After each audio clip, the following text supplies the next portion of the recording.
Almost 50,000 of Alberta's men served as soldiers during the First World War.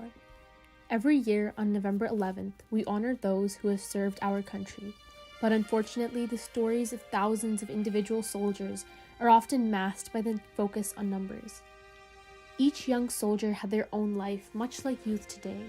They had families, school lives, work, and friends. Many soldiers' stories have gone untold, and without being able to acknowledge the lives that soldiers sacrificed and understand who they were as people, it is difficult to truly empathize with them. I was fortunate to have participated in a program with the Vimy Foundation this past summer where I was able to tour the Western Front and learn about the stories of individuals who sacrificed their lives during the war.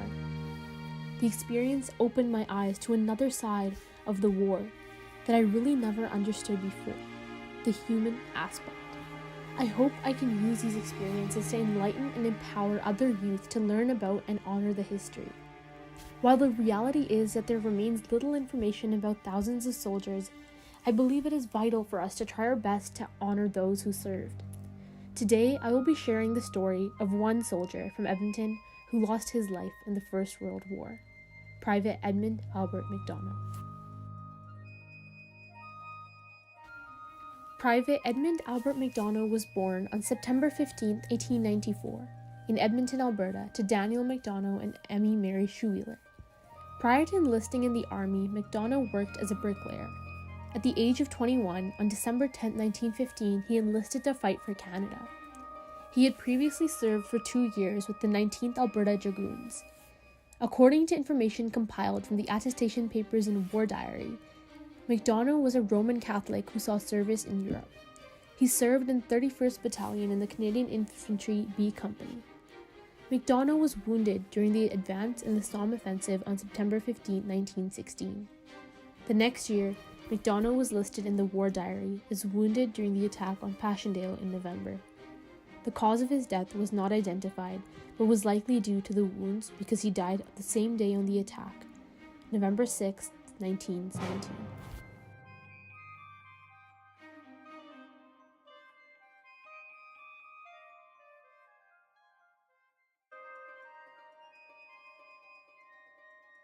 Dear Edmund Albert McDonough, today, in October 2018, I am writing this letter to express my sincere gratitude and admiration for the sacrifices you made many years ago.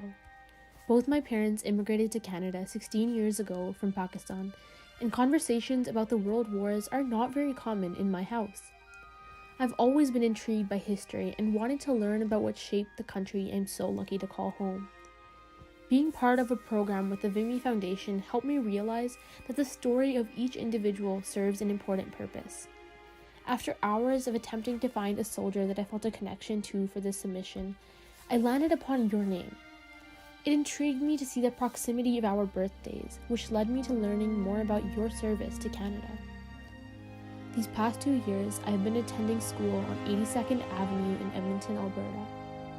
When looking through your information, your home address immediately caught my attention, being only 2 streets down from where I go to school every day. It boggles my mind to think about how different life in Edmonton must have been just a century ago. Going to war at the mere age of 21 is a remarkable and courageous endeavor that I could never imagine myself taking part in at such a young age. I hope you know how much your time and sacrifice means to millions of people who are living freely today. The traits sportsmanship, perseverance, integrity, resilience, inspiration, and teamwork that you undoubtedly portrayed are invaluable and a shining example for youth today to follow in every aspect of life. I will think of you every morning when I drive to school and come across the road where you lived. Thank you for all that you have done for Canada. Today, in October 2018, I write this letter sitting in my home, surrounded by my family and friends, and it wouldn't be possible without brave soldiers such as yourself. Sincerely, Ghalia Aamer.